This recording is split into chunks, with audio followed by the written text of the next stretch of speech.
Pessoal, boa noite. Eu vou falar para vocês um pouco dos sistemas jurídicos que são os mais comuns, que é o sistema Common Law e o sistema Civil Law. O sistema Civil Law, ele é um sistema que ele tem fortes influências romanas, onde é um sistema que ele valoriza muito a legislação, a codificação, onde esse sistema ele é totalmente contrário ao sistema Common Law, pois o sistema Common Law ele valoriza mais a jurisprudência, a jurisdição do que a própria legislação. Onde no sistema Civil Law o juiz ele tem a sua decisão limitada pelo texto legal, diferentemente do sistema Common Law, onde a decisão do juiz ela não está totalmente atrelada ao texto legal. Então, recapitulando um pouco, o sistema Civil Law e o sistema Common Law, os dois eles têm a característica da positivação, da codificação, ou seja, existe a lei realmente escrita. Só que no sistema Civil Law existe uma valorização maior da legislação, onde a fonte do direito é a própria lei. E existe o sistema Common Law, onde há uma valorização maior das decisões, da tradição, dos costumes e a fonte do direito, a principal fonte do direito, ela vem ser aos próprios casos. Eu aqui o sistema civil law ele está diretamente atrelado à escrita, onde o sistema civil law ele teve grande repercussão, ele teve grande consolidação durante a Revolução Francesa, onde com a lei positivada busca-se a igualdade, pois com a lei sendo escrita, onde todas as pessoas tendem-se a todas as pessoas serem iguais, pois quando a lei não era realmente positivada, onde o direito ele estava sujeito a decisões arbitrárias, pois antes na Revolução Francesa as pessoas elas tinham as suas decisões, todo mundo era julgado conforme o que o juiz queria ou o que o rei queria. Então ele acabava sofrendo influências, ele julgava favorecendo os seus. Não, com o sistema civil law buscou-se essa igualdade. Então, o sistema civil law ele tem essa origem romana, ele se consolidou é, nesse, nesse sistema de valorização da legislação, onde a fonte do direito é a própria lei, essa supervalorização da lei. Diferente do sistema common law. O sistema common law ele já vem valorizando os costumes, a tradição, a história. Então, o sistema common law é um sistema bem mais conservador. É um sistema que ele tem grande consolidação na Inglaterra. Então, aqui eu estou mostrando um pouco das diferenças dos dois sistemas. O sistema civil law, ele valoriza mais as leis, a fonte do direito é a lei, enquanto o sistema common law, a fonte do direito é o caso concreto, onde no sistema common law, quando ocorre um caso diferente, realmente é julgado, e quando vai ocorrendo casos parecidos, as decisões são repetidas, diferente do sistema civil law, onde no sistema civil law que a decisão ela é limitada pelo texto legal, onde a interpretação ela deve seguir a lei. Então a gente vai avançar um pouco agora. Então o Brasil ele é um misto de vários sistemas do mundo todo, pois a gente vê no artigo 5º, inciso 2 da Constituição, o princípio da legalidade, onde eu até coloquei aqui, ó. Ninguém será obrigado a fazer ou deixar de fazer alguma coisa senão em virtude de lei. Então, esse é um claríssimo indicativo que o Brasil segue o sistema civil law, onde a lei ela vai ser o principal fonte do direito. Porém, a gente também tem que reconhecer que o Brasil ele também adota muito do sistema common law, pois a gente sabe que existem várias súmulas que elas vinculam o julgamento. Então, o Brasil é um pouco dos dois. É um pouco da mistura do civil law, valorizando a legislação, pois a gente tem uma legislação muito densa, muito ampla, e a gente também tem um pouco do sistema common law, pois a gente tem uma série de súmulas, uma série de orientações jurisprudenciais, uma valorização muito grande também da jurisprudência. Na Revolução Francesa, as pessoas, elas tinham as suas decisões, todo mundo era julgado conforme o que o juiz queria, ou o que o rei queria. Então, ele acabava sofrendo influências, ele julgava favorecendo os seus. Então, com o sistema civilau, buscou-se essa igualdade. Então, o sistema civilau, ele tem essa origem romana, ele se consolidou é, nesse, nesse sistema de valorização da legislação, onde a fonte do direito é a própria lei, essa supervalorização da lei. Diferente do sistema common law. O sistema common law, ele já vem valorizando os costumes, a tradição, a história. Então, o sistema common law é um sistema bem mais conservador. É um sistema que ele tem grande consolidação na Inglaterra. Então, aqui eu estou mostrando um pouco das diferenças dos dois sistemas. O sistema civil law, ele valoriza mais as leis, a fonte do direito é a lei, enquanto o sistema common law, a fonte do direito é o caso concreto, onde no sistema common law, quando ocorre um caso diferente, realmente é julgado, e quando vai ocorrendo casos parecidos, as decisões são repetidas, diferente do sistema civil law, onde no sistema civil law que a decisão ela é limitada pelo texto legal, onde a interpretação ela deve seguir a lei. Então, a gente vai avançar um pouco agora. Então, o Brasil, ele é um misto de vários sistemas do mundo todo, pois a gente vê no artigo 5º, inciso 2 da Constituição, o princípio da legalidade, onde eu até coloquei aqui, ó. Ninguém será obrigado a fazer ou deixar de fazer alguma coisa senão em virtude de lei. Então, esse é um claríssimo indicativo que o Brasil segue o sistema civil law, onde a lei ela vai ser o principal fonte do direito. Porém, a gente também tem que reconhecer que o Brasil ele também adota muito do sistema common law, pois a gente sabe que existem várias súmulas que elas vinculam o julgamento. Então, o Brasil é um pouco dos dois. É um pouco da mistura do civil law, valorizando a legislação, pois a gente tem uma legislação muito densa, muito ampla, e a gente também tem um pouco do sistema common law, pois a gente tem uma série de súmulas, uma série de orientações jurisprudenciais, uma valorização muito grande também da jurisprudência. A importância dos princípios para o direito civil. O que são os princípios? Para que servem os princípios? Estamos em meio a um processo de compreensão da sistemática processual, no qual os temas aos princípios fundamentais e estruturantes do processo precisam ser compreendidos para que permitam a concretização dos direitos definidos no ordenamento jurídico. Eu irei mostrar a vocês o que são esses princípios, qual a sua importância e para que servem.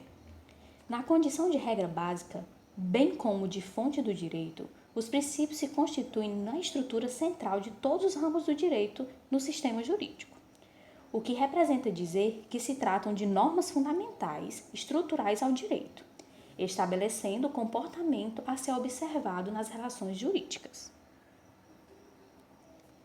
O princípio é, por definição, um mandamento nuclear de um sistema, o verdadeiro alicerce dele, considerados como precedente a tudo. Os princípios não se limitam somente à ciência jurídica, e sim a toda a essência do direito em termos gerais. Violar um princípio é muito mais grave do que transgredir uma norma. A desatenção ao princípio implica ofensa, não apenas a um específico mandamento obrigatório, mas a todo o sistema de comandos. Entende-se que de importância capital que se estude os princípios, elementos que servem de base para qualquer área do direito, pois a partir deles são elaboradas leis, definidas, regras judiciais mais simples, comportamentos e condutas vivenciadas no dia a dia dos aplicadores do direito. O processo civil, brasileiro é rígido por princípios que orientam seus trâmites legais e preenchem lacunas encontradas na legislação. Saber quais são e o significado de cada uma delas é fundamental para o trabalho do operador do direito. Existem dois tipos principais de princípios processuais que regem o ordenamento jurídico brasileiro: os princípios constitucionais e os princípios infraconstitucionais. Os princípios constitucionais, também chamados de fundamentais ou gerais, são aqueles encontrados na própria Constituição. O seu objetivo é o mesmo das regras constitucionais: proteger os direitos fundamentais dos cidadãos. Já os infraconstitucionais, como a sua denominação indica, estão presentes nas normas infraconstitucionais. No caso do processo civil, encontram-se dispostos no Código de Processo Civil e determinam diretrizes específicas dessa matéria jurídica. Trago a vocês alguns princípios norteadores do novo Código de Processo Civil. Começando pelo princípio do processo legal. Cabe ressaltar que ele funciona como um supraprincípio, norteador de todos os outros que devem ser observados no processo.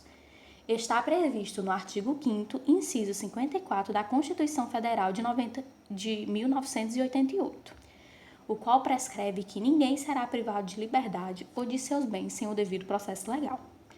Importante ressaltar que atualmente analisa-se esse princípio sobre duas óticas: a do devido processo legal substancial, substantive due process, e o devido processo legal formal, procedural due process.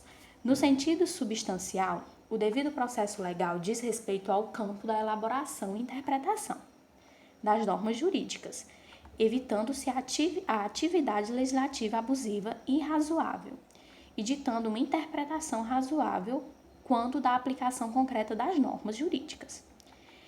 É campo para aplicação dos princípios, ou como prefere, parcela da doutrina das regras da razoabilidade e da proporcionalidade, funcionando nem sempre como o controle das arbitrariedades do poder público.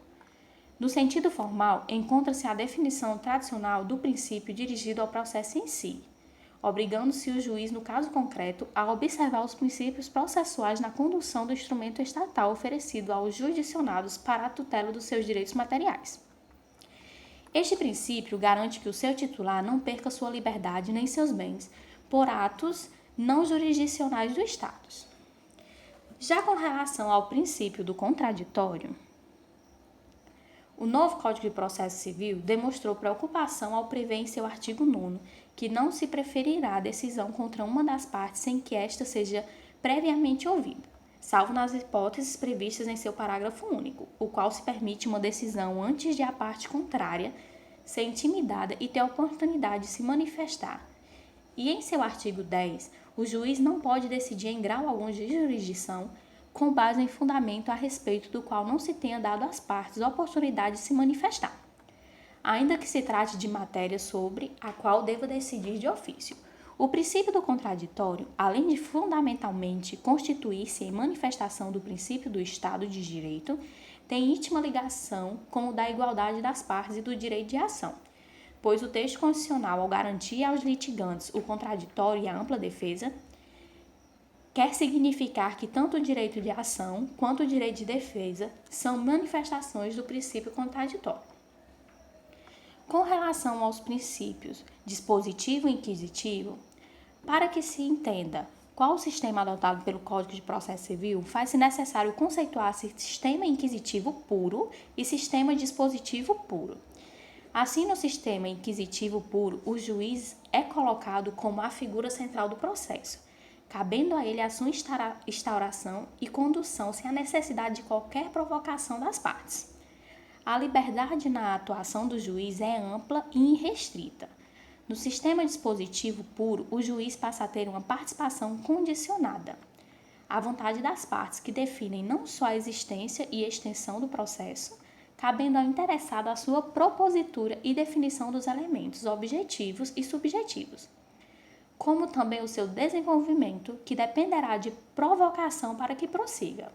Dessa forma, entende-se que o sistema brasileiro é misto, com preponderância do princípio dispositivo. Isso está insofismavelmente demonstrado no artigo 2º do novo Código de Processo Civil, o qual prescreve que para existir o processo é necessário a provocação do interessado.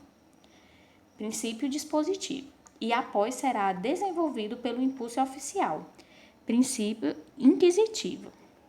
Com relação ao princípio da isonomia, o novo Código de Processo Civil estabelece em seu artigo 7º que é assegurados às partes paridade de tratamento em relação ao exercício de direitos e faculdades processuais, aos meios de defesa, ao ônus, aos deveres e aplicação de sanções processuais, competindo ao juiz zelar pelo efetivo contraditório, e o artigo 5º, caput, inciso 1º da Constituição Federal, estabeleceu que todos são iguais perante a lei, sem distinção de qualquer natureza. Outro princípio que merece destaque é o da economia processual, que deve ser analisado sob duas diferentes óticas, do ponto de vista sistêmico e objetivo do princípio da economia processual, é obter menos atividade judicial e mais resultados. E, para tanto, deve-se pensar em mecanismos para evitar a multiplicidade dos processos. E quando isso concretamente não ocorre, diminuir a prática de atos processuais, evitando-se sua inútil repetição. Quanto à missão de evitar a multiplicidade de processos, não resta nenhuma dúvida de que as ações coletivas, ao evitarem a fragmentação do direito em inúmeras demandas individuais, contribuem significativamente para a economia processual no sentido ora analisado. Sobre o princípio da instrumentalidade das formas, verifica-se que o ato processual tiver uma forma determinada em lei. Esta deve ser aplicada segundo a formalidade legal, sob pena de nulidade. O novo Código de Processo Civil poderia ter reservado um dispositivo para o princípio da instrumentalidade das formas, dentre os artigos iniciais do Codex. Porém, não o fez, apenas deixou que alguns dispositivos legais tratassem do princípio. Há pelo menos uns 3 dispositivos legais no novo Código de Processo Civil que tratam genericamente do princípio da instrumentalidade das formas. Os artigos 188 e 277 contêm a mesma regra, prevendo que serão considerados válidos os atos que realizados de outro modo que não a forma determinada em lei, que lhe preencham a finalidade essencial. Quanto ao princípio da razoável duração do processo, verifica-se que está previsto no artigo 4º do novo Código de Processo Civil e no artigo 5º, inciso 78 da Constituição Federal de 88, onde as partes têm direito de obter em prazo razoável a solução integral do processo. Nesse sentido, a Emenda Constitucional número 45 de 2004, ampliando os direitos e garantias fundamentais, estabeleceu no seu artigo 5º, inciso 78, que a todos no âmbito judicial e administrativo são assegurados a razoável duração do processo e os meios que garantem a celeridade da sua tramitação. Por fim, encerrando a análise dos princípios do novo Código de Processo Civil, verifica-se que o princípio da boa-fé objetiva foi consagrado de forma expressa em seu artigo 5º, sendo objetiva a exigência de conduta de boa-fé, independe da existência de boas ou más intenções. Conforme já decidiu o Superior Tribunal de Justiça, a boa-fé objetiva se apresenta como uma exigência da lealdade, modelo objetivo de conduta arquétipo social, pelo qual impõe o dever de que cada pessoa ajuste a própria conduta a esse modelo, agindo como agiria uma pessoa honesta, escorreita e leal. Dessa forma, vislumbra-se que todos os sujeitos processuais devem adotar uma conduta no processo em respeito à lealdade da boa-fé. Então, até aqui você já entendeu o que é esse mandato de otimização, que nada mais é, a que me refiro, dos nossos princípios, que são bases do nosso ordenamento jurídico, como o próprio nome aduz a essa circunstância. Princípio vem do que é de primazia, vem do que é primeiro, então ele é a base de interpretação do nosso ordenamento jurídico, e não somente base de interpretação, como também é base para a aplicação das normas. E nós temos aqui o famoso e retratado exemplo da dignidade da pessoa humana, da presunção de inocência. São dois grandes princípios no nosso ordenamento jurídico pátrio. Mas o que quero tratar, no entanto, é a questão da colisão entre princípios. Colisão vem de confronto, vem de conflito. Então quero tratar o conflito entre princípios. Qual, se um e outro princípio se amoldarem ao mesmo caso, qual será aplicado? E neste conflito, como se dará essa resolução? Se no plano de validade ou se no plano de eficácia um princípio deixa de existir após a escolha de outro princípio, ou eles coexistem? Então, aqui o ponto basilar é que o princípio, quando se trata de colisão de princípios, o conflito se resolve no plano de eficácia, não no plano de validade. Isso significa dizer que em uma análise concreta do caso, se nós encontrarmos que um princípio ele deve ser aplicado em relação a outro princípio, esse outro princípio que não foi aplicado, ele não deixa de existir, ele continua existindo, e este princípio que nós escolhemos será aplicado no caso, tudo baseado em ponderação e proporcionalidade. Então, nos baseando pela proporcionalidade, pela ponderação, nós podemos estar aplicando o princípio adequado ao caso concreto em havendo essa colisão entre princípios, em havendo esse conflito entre princípios. Então, o conflito se resolve ali no plano de eficácia e não no plano de validade, o que nos significa dizer que os princípios eles coexistem, eles não deixam de existir em um conflito aparente, porque o conflito é aparente, porque esse conflito na verdade não existe. Apenas o caso concreto nos fará adequar um princípio e inadequar outro princípio, podendo em outra situação esse princípio que foi inadequado ser o adequado para a situação e o que foi adequado para esta primeira ser inadequado para aquela segunda situação. Então, nós temos aí que o princípio, ele, em questão de colisão, de conflito, de confronto entre princípios, a resolução se dá no plano de eficácia e não no plano de validade.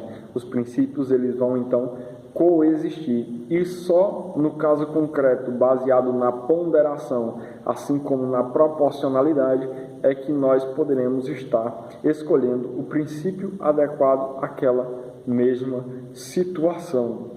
Então aqui já afirmo que tão logo o princípio, ele, base do nosso ordenamento jurídico, ele deve ser aplicado no caso concreto e não em um plano abstrato, em que pese a colisão entre princípios, nós não a resolvemos no plano abstrato, ou seja, na cogitação, em perscrutar, em perquirir, em análise do caso concreto, é que nós vamos resolver essa colisão, esse conflito entre os princípios. Então, o caso concreto vai dizer, não é de forma abstrata, é de forma concreta que nós iremos resolver essa situação, esse conflito, essa colisão entre princípios. Boa noite. Dando continuidade às atividades desenvolvidas até então, venho falar sucintamente de alguns pontos que merecem ser mencionados no que se refere aos princípios. Bom, com a Constituição de 1988, no Brasil, houve uma mudança significativa no significado e na concepção dos princípios no ordenamento jurídico brasileiro, com a disposição de princípios como devido processo legal, ampla defesa e direito ao contraditório expressos na Constituição Federal. Houve o surgimento de uma legislação processual constitucional, pois agora as normas processuais, os princípios contidos no processo civil constavam expressamente na Constituição. E esse fato dá maior significância, maior importância à aplicação dos princípios no ordenamento jurídico brasileiro. Bem, a diferença mais gritante entre os princípios e as regras é que as regras, quando elas estão sendo aplicadas, se há um conflito entre duas regras, e a impossibilidade de coexistência entre essas regras, isso significa dizer que uma é válida e que a outra é inválida, que uma deve ser aplicada a determinado caso e outra não. E isso não ocorre com os princípios, pessoal. Os princípios, eles coexistem e a determinado caso far-se-á uma ponderação para que possamos analisar qual é o princípio que deve ser aplicado a determinado caso ou quais os princípios. E quando há conflito, entre aspas, conflito entre esses princípios, coloca-se uma carga valorativa e analisa-se qual deve preponderar, não havendo, por tal fato, uma exclusão ou uma consideração de invalidade ou validade de determinado princípio. Todos os princípios coexistem. Não é à toa que os princípios são chamados mandamentos de otimização. O que significa isso? Que os princípios, eles devem ser aplicados na melhor possibilidade possível, ou seja, não é uma obrigação a ser imposta. Os princípios, eles devem ser aplicados de acordo com a realidade fática e jurídica ao qual está sendo submetido. Ser aplicados na melhor e maior medida do possível. Não há uma necessidade, não há uma imposição, na verdade, de princípios como ocorre com as regras. Por isso, chama-se mandamento de otimização. Diferentemente das regras que estão submetidas a um viés deontológico, os princípios estão relacionados a valores, a critérios axiológicos, pessoal, e não deontológicos.